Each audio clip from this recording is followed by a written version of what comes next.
इस तरीके से हमने देखा कमिंग टुगेदर फेडरेशन में क्या होता है, जो स्टेट हैं वो मिलकर एक फेडरेशन बना रहे हैं और इस प्रकार से जो गवर्निंग है वो की जा रही है। आप देखिए कुछ कंट्रीज़ हैं जिनके अंदर ये फॉर्मूला अडॉप्ट किया गया है, USA, Switzerland, Australia.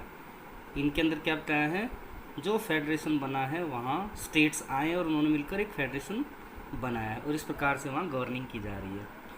In this first category of federations all the constitute states usually have equal powers.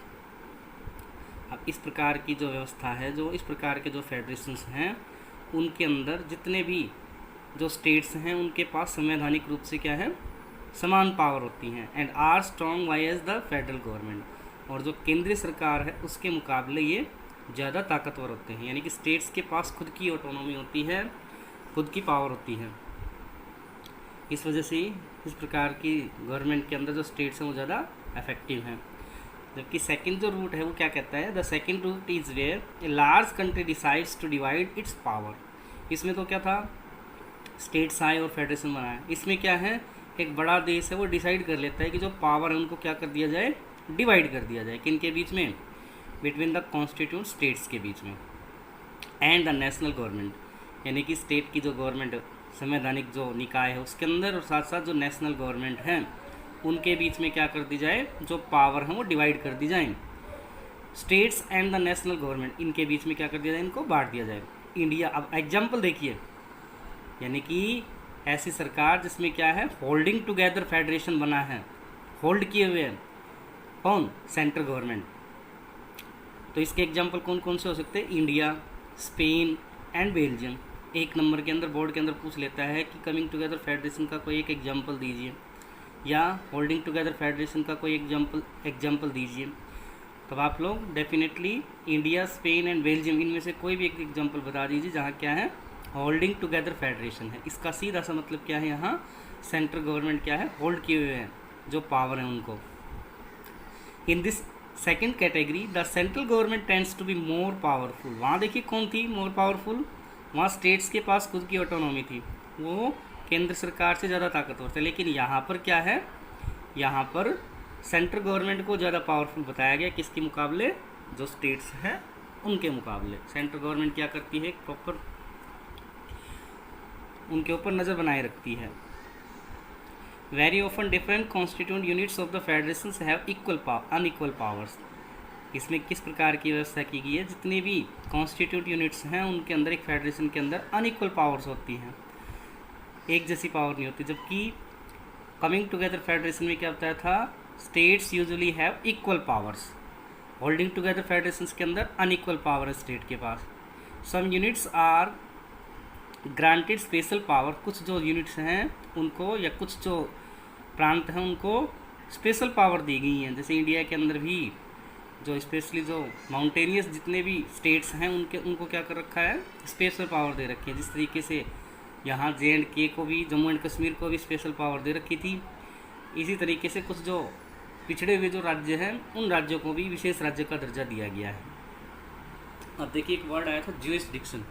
Jurisdiction का मतलब होता है वो area, the area over which someone has legal authority, जिसके पास क्या है, कानूनी क्षेत्र होता है। यानी कि ज्यूरिसडिक्शन के अंदर जिस भी ऑर्गेनाइजेशन का ज्यूरिसडिक्शन फिक्स कर दिया जाएगा, निर्धारित कर दिया जाएगा, उससे दूर किसी भी डेमोक्रेटिक गवर्नमेंट के अंदर वो जो यूनिट है वो कार्य नहीं करेगी, यानी कि उसको बाउंड कर दिया गया है।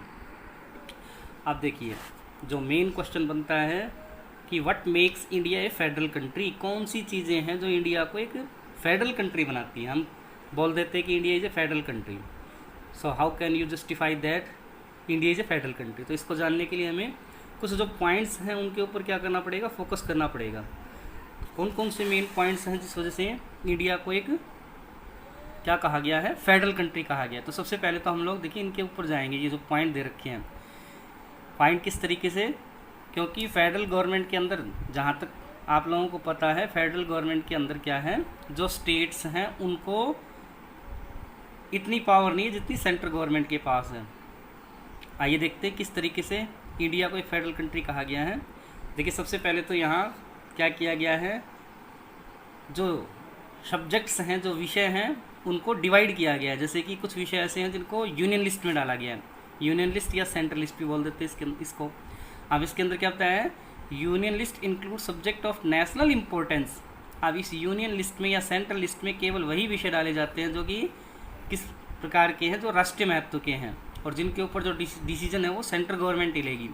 जैसे कि डिफेंस है कंट्री की, फॉरेन अफेयर्स हैं, विदेशी जो मामले हैं, बैंकिंग है, कम्युनिकेशंस हैं and currency.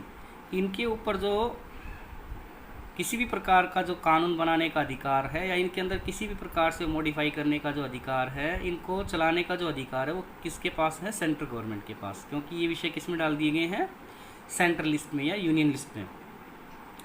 They are included in this list because, अब इनको इस विषय में क्यों डाला गया, इस सूची में क्यों डाला गया है, because we need a uniform policy on these matters throughout the country. क्योंकि पूरे के पूरे देश के अंदर हमें यूनिफॉर्म पॉलिसी चाहिए, एक जैसी जो नीति है वो चाहिए इन विषयों के ऊपर, डिफेंस के लिए भी, फॉरेन अफेयर्स के लिए भी, बैंकिंग के लिए भी, कम्युनिकेशन के लिए भी और करेंसी के लिए भी।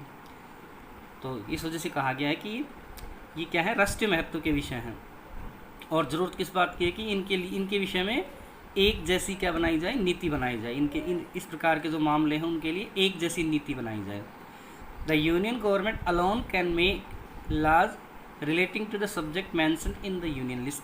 अब ध्यान दीजिए, यूनियन लिस्ट के जितने भी विषय हैं उन विषयों के ऊपर कानून बनाने का अधिकार है सिर्फ और सिर्फ किसका है, सेंट्रल गवर्नमेंट का, केंद्रीय सरकार का। कौन से विषय, जो विषय यूनियन लिस्ट के अंदर मेंशन हैं, यानी कि स्टेट्स, जितने भी स्टेट्स हैं वो किसी भी प्रकार की चुनौती कोर्ट के अंदर नहीं दे सकते इन विषयों के ऊपर कानून बनाने के लिए।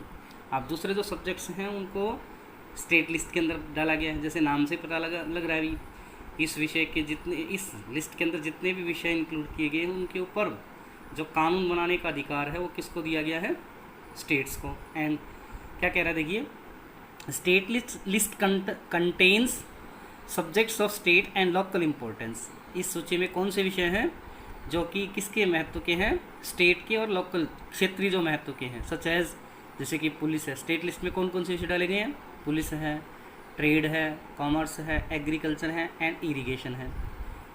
इनको जरूर याद कर लीजिए, स्टेट लिस्ट के विषय कौन कौन से हैं, ध्यान दीजिए। पुलिस आप लोगों ने सुना होगा, Haryana police, Punjab police,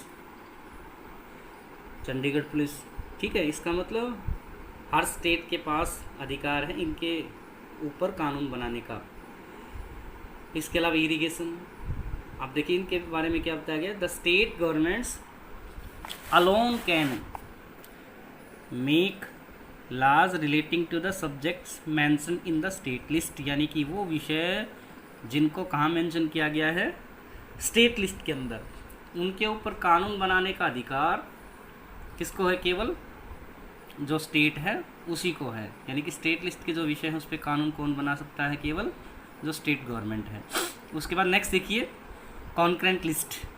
concurrent list का मतलब क्या है, समवर्ती सूची।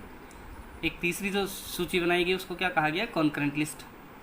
अब इसमें कौन से विषय डाले गए हैं, concurrent list include subjects of common interest to both the union government as well as the state government. देखिए इसमें वो विषय डाले गए हैं जो कॉमन इंटरेस्ट के हैं, जो कि यूनियन गवर्नमेंट और जो स्टेट गवर्नमेंट हैं दोनों क्या कर सकती हैं, दोनों के दोनों इसके ऊपर कानून बना सकते हैं। जैसे कि एजुकेशन है, फॉरेस्ट है, ट्रेड यूनियंस है, मैरिज है, अडॉप्शन है एंड सक्सेशन है। यानी कि जो गोद लेना है, उत्तराधिकार के जो नियम है, शादी के जो नियम है, विवाह के जो नियम हैं, या ट्रेड यूनियंस के जो नियम है, फॉरेस्ट के संबंधित जितने भी नियम हैं, एजुकेशन से रिलेवेंट जितने भी नियम हैं, इनके ऊपर क्या है, स्टेट गवर्नमेंट भी कानून बना सकती है और सेंट्रल गवर्नमेंट भी। ठीक है भी, both the union as well as the state government can make law on the subject mention in this list. यानी कि कॉन्करेंट लिस्ट में जितने भी विषय हैं उन विषयों के ऊपर दोनों प्रकार की जो सरकारें हैं, सेंट्रल गवर्नमेंट भी और स्टेट गवर्नमेंट भी, वो क्या कर सकती हैं, कानून बना सकती हैं। If there laws conflict with each other, यदि इनके बीच में कोई विरोधाभास आ जाता है कानूनों के बीच में दोनों के द्वारा, laws made by the union government will prevail, तो केवल जो केंद्र सरकार द्वारा जो चलाया गया कानून है वही क्या होगा, प्रचलन में आएगा। यानी कि उसी को प्रेफरेंस दी गई है, सेंट्रल गवर्नमेंट के द्वारा बनाए गए कानून को क्या दी गई है, वरीयता दी गई, इंपॉर्टेंस दी गई है। अब देखिए नेक्स्ट पैराग्राफ क्या कहता है। What about subjects that do not fall in any of 3 list. देखिए इन 3 लिस्ट के अलावा वो विषय जो बच गए हैं उनको उनके साथ क्या होता है। और subjects like computer software that came up after the constitution was made. अब कुछ विषय हैं जैसे कंप्यूटर सॉफ्टवेयर का मामला ले लीजिए आप लोग, जो कि कब आया, देखने में कब आया है, देश की आज़ादी के बाद या कॉन्स्टिट्यूशन बनने के बाद। तो कह रहा है इस प्रकार के जो सब्जेक्ट्स हैं उनको किस लिस्ट में डाला गया, किस सूची में डाला गया है। According to our constitution the union government has the power to legislate on these residuary subjects. अब ये कह रहा है कि जितने भी ये बचे हुए सब्जेक्ट हैं, अवशिष्ट जो विषय हैं, बचे हुए जो विषय हैं, इनके ऊपर कानून बनाने का अधिकार किसके पास है, यूनियन गवर्नमेंट के पास, यानी कि जो केंद्र सरकार है उसके पास। तो ध्यान दीजिए 3 जो लिस्ट बनाई गई है, यूनियन लिस्ट, स्टेट लिस्ट और कॉन्करेंट लिस्ट। इनके अलावा जितने भी विषय बच गए हैं, क्योंकि इनके अंदर इन तीनों लिस्ट के अंदर जो विषय हैं वो निर्धारित हैं संख्या के अंदर, तो इनके अलावा जितने भी विषय बच गए हैं उन विषयों को क्या कहा गया है, रेसिडरी सब्जेक्ट्स या अवशिष्ट या बचे हुए जो विषय हैं वो। और इनके ऊपर कानून बनाने की जो पावर है किसको दी गई है, यूनियन गवर्नमेंट को। और ये व्यवस्था क्यों की गई है, इसका एक ही पर्पज़ है कि जो ज्यूरिसडिक्शन है वो फिक्स कर दिया गया है। अब कोई भी इन ज्यूरिसडिक्शंस का इंक्रोचमेंट नहीं कर सकता, या इनके ऊपर जो कानून बनाने की जो पावर जिनको दी गई है, इसका मेन पर्पज़ यही है कि जो कन्फ्लिक्ट था स्टेट और सेंटर के बीच में उसको क्या किया गया है, समाप्त किया गया है। अब देखिए यहाँ कुछ जिक्र किया गया है जम्मू एंड कश्मीर का, जबकि आप लोगों को बताएंगे कि अब जो स्पेशल पावर हैं उनके अंदर कुछ कॉन्स्टिट्यूशनल जो अमेंडमेंट हुए हैं उसके ज़रिए जो विशेष पावर मिली हुई थी जम्मू कश्मीर को, आर्टिकल 370 के बारे में आप अच्छे से जानते हैं, उसमें कुछ मॉडिफिकेशन किया है। चलिए देखते हैं। We noted about that most federations that are formed by holding together do not give equal power to its constituent unit. आपने देखा ऊपर पढ़ने के बाद, ऊपर के जितने भी डिस्क्रिप्शन उनको देखने के बाद, कि जिस फेडरेशन के अंदर होल्डिंग टुगेदर फेडरेशन होता है जो, उसके अंदर क्या है, स्टेट्स के पास इक्वल पावर नहीं होती है, या जो कॉन्स्टिट्यूंट यूनिट है उनके पास इक्वल पावर नहीं है। दस all states in the Indian union do not have identical power. इस वजह से क्या कह रहा है, जितने भी स्टेट हैं उनके पास क्या है, Indian union do not have identical power. Indian union के अंदर ऐसे स्टेट्स को जो विशेष पावर हैं वो, मतलब इक्वल पावर वो नहीं दी गई हैं। तो इस वजह से कुछ एग्जाम्पल लिए गए। Some states enjoy special status, कुछ जो स्टेट हैं उनको विशेष राज्य का दर्जा दिया गया है, जैसे कि Jammu and Kashmir has its own constitution. इस चीज़ को मॉडिफाई कर लीजिए। इसके अंदर क्या किया गया है, थोड़ा मॉडिफिकेशन किया गया, आर्टिकल 370 को समाप्त कर दिया गया है, उसकी कुछ जो उपबंध हैं। अब जम्मू कश्मीर के अलावा कुछ जो स्टेट्स हैं उनको विशेष राज्य का दर्जा दिया गया, जैसे कि चंडीगढ़ है, लक्षद्वीप है, कैपिटल टेरिटरी ऑफ दिल्ली है, ठीक है भाई, जिनको यूनियन टेरिटरी कहा गया, इनको क्या है, विशेष क्या है, सहूलियतें दी गई हैं, बेनिफिट्स दिए गए हैं जब भी कोई भी प्रोविज़न होता है उस दौरान। अब आगे देखिए नेक्स्ट क्या होता है। This sharing of power between the union government and the state government is basic to the structure of the constitution. यानी कि जो हमारे देश का जो कॉन्स्टिट्यूशन है उसका एक क्या है, आधार बना हुआ है ये जो व्यवस्थाएँ हैं। It is not easy to make change to this power sharing arrangement. और इतना ईजी नहीं है, ये आसान नहीं है कि जो पावर शेयरिंग की जो अरेंजमेंट्स कर रखी हैं, व्यवस्थाएं कर रखी हैं, इनको चेंज किया जाए, इनमें कोई बदलाव लाया जाए। The parliament can not on it's on change this agreement. अकेली जो पार्लियामेंट है वो इस व्यवस्था को चेंज नहीं कर सकती है। Any change to it has to be first pass by both the houses of parliament with at least 2/3 majority. अब इसके लिए क्या बताया है, किसी भी प्रकार का जो परिवर्तन है केंद्र और राज्यों के बीच में जो संबंध है, जिनकी जो पावर है उनसे संबंधित, उसको केवल तभी पास किया जा सकता है, उस कानून को तभी बनाया जा सकता है जब दोनों जो हाउसेज हैं वो क्या कर दें, कम से कम 2/3 जो मेजोरिटी के साथ उसको उस बिल को पास कर दें, तभी वो बिल कानून बनेगा। Then it has to be ratified by the legislature of at least half of the total state. इसके बाद बारी आती है किसकी, जो लेजिस्लेचर है उसकी, उसके अंदर भी क्या होता है, eight least half of the total states, यानी कि जो टोटल स्टेट है उसका जो हाफ है वो भी क्या करे, उसको अप्रूवल दे, अनुमति दे, तभी वो विषय क्या होगा, चेंज होगा। अब आगे देखिए, the judiciary plays an important role in overseeing the implementation of constitutional provision, यानी कि जितने भी संवैधानिक जो प्रावधान हैं उनके इम्प्लीमेंट करने के लिए जो ये समझ लीजिए एक वॉचिंग का जो काम करता है वो कौन कर रहा है, जुडिशरी एक महत्वपूर्ण रोल प्ले करती है कि कौन से जो कानून हैं वो लागू हुए, कौन से नहीं हुए, उनके ऊपर प्रॉपर जो वॉचिंग का काम करती है वो कौन कर रही है, judiciary. In case of any dispute about the division of power, यदि किसी प्रकार का जो मामला है या मतभेद हो जाता है किससे संबंधित, पावर्स को डिवाइड करने से संबंधित, the high courts and the supreme courts make a decision, उस समय निर्णय कौन लेंगे, जो हाई कोर्ट और supreme court. The union and state governments have the power to raise resources by levying taxes, अब दोनों की दोनों सरकारें क्या कर सकती हैं, अपने रिसोर्सेज को बढ़ा सकती हैं टैक्सेस बढ़ाकर, in order to carry on the government and the responsibility assign to each of them. इसके साथ साथ क्या कह रहे हैं कि दोनों को दोनों जो सरकारें हैं जो उनको ड्यूटी दी गई है या रिस्पॉन्सिबिलिटी दी गई हैं उनको क्या करती हैं, उनको भी ध्यान में रखती हैं और उसके अकॉर्डिंग क्या कर रही हैं, जितने भी जिस तरीके से भी जो गवर्निंग है उसको चला रही है। अब नेक्स्ट देखिए भाई, हाउ इज़ फेडरलिज्म प्रैक्टिस्ड,